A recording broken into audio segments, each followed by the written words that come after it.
Hello vlog, welcome to my guys. Ito na naman tayo. At magpa-vlog naman tayo. Buti na lang guys ay mainit ng panahon. Medyo maulap na lang konti pero mainit po yan. Daan tayo guys. The shortcut galing Kabusa papuntang Litmanan. Ayan, kitang kita sa camera. Ang ganda guys ng tanawin dito. Left and right, palayan. And syempre shoutout sa chapter ng Pandan Acro po. And syempre bilang isang member, ayan, proud po tayo guys na maging member tayo ng Acro Pandan chapter. And shoutout sa mga members dito. At long live tayo guys, long live. Ayan, magkaisa tayo, ayan, magpulungan bilang isang magkarapatid o mas kilala sa tawag na brother. Ayan.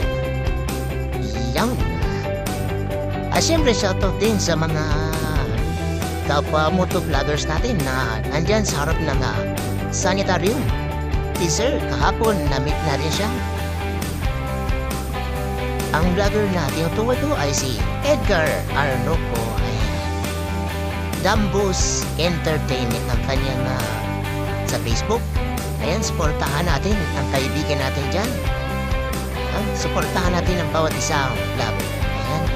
At syempre sa mga kaibigan natin dito sa Pandan Kabusaw, huwag natin kakalimutan guys. Huwag mo tayong maghanap ng iba. Dito ka na sumuna sa May Prado para sa Ponsyal. Dito yan sa Kabusaw. Huwag natin kakalimutan guys ha. Huwag na tayong magbili ng iba. Dito na tayo sa siguradong 101% sure ball na makakatulong. At hindi lang magpapakit guys. Siyempre sa mga kaibigan natin dyan sa Brazilian Riders Club, kamusta tayo yan? Galaw-galaw tayo. Ayan. Dito sa Pandan Kabusaw ay marami na rin sunod na magiging members. Ayan. Ito yung kagandahan ko dito sa lugar ng Kabusaw. Lalo na dito sa Pandan Highway papuntang Limanan. Ang shortcut. Talagang wala kang kasalubong guys. Halos pwede lang mag-top speed tayo kung hindi lang maliit ang daan. At ayun na, umulan na kaya tatagulungan tayo guys. Tatagulungan na siya. Iya ko pala yan. Kaya nga, inabutan tayo ng ulan. Kaya, ito medyo mabilis ang takbo natin. With, yan, pag-iingat pa rin. And siyempre, sa mga riders dyan, mag-iingat tayo sa kalsada. Dahil nga sa kaliwat kanan na ang aksidente nangyayari. Hindi natin alam. Kasi kahit na sobrang ingat ka sa kalsada, kung yung kasalubong mo naman, barombado naman at walang ingat.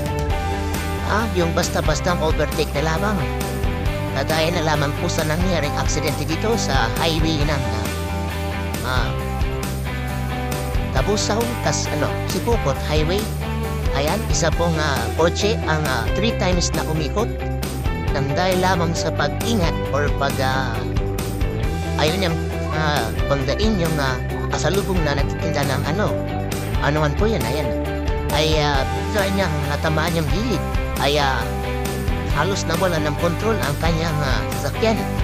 At ayon nga sa ating mga asagap na balita ay 3 times itong nag-tumbling umikot. Kaya buti na lamang guys ay wala namang namatay sa mga pasahero nito. Mga siguro injured, sigurado injured yun. Kaya guys, mag-iingat tayo sa ating pagmamaneho. Isipin natin na sa bawat pag-accelerate natin ng gas ay may uuwian tayo. Isipin natin na may uuwian tayong pamilya na naghihintay sa atin. Kaya huwag tayong masyadong pasaway sa kalsada. At lalong na siyempre sa may mga motor dyan at nawala pang lisensya at papers ang motor. Huwag natin pursahin sa highway. Kasi kapag tayo ay naka-aksidente, kawawa naman. Walang tayo maging insurance na mag sa atin. Kaya ingat na lang tayo guys, lalo na sa ulan. Mahirap ang madulas kasi nga possible na madulas ang ating mga sasakyan. Okay, ito na tayo. Nasa sentro na tayo ng Libmanan. Ayan. Sakit.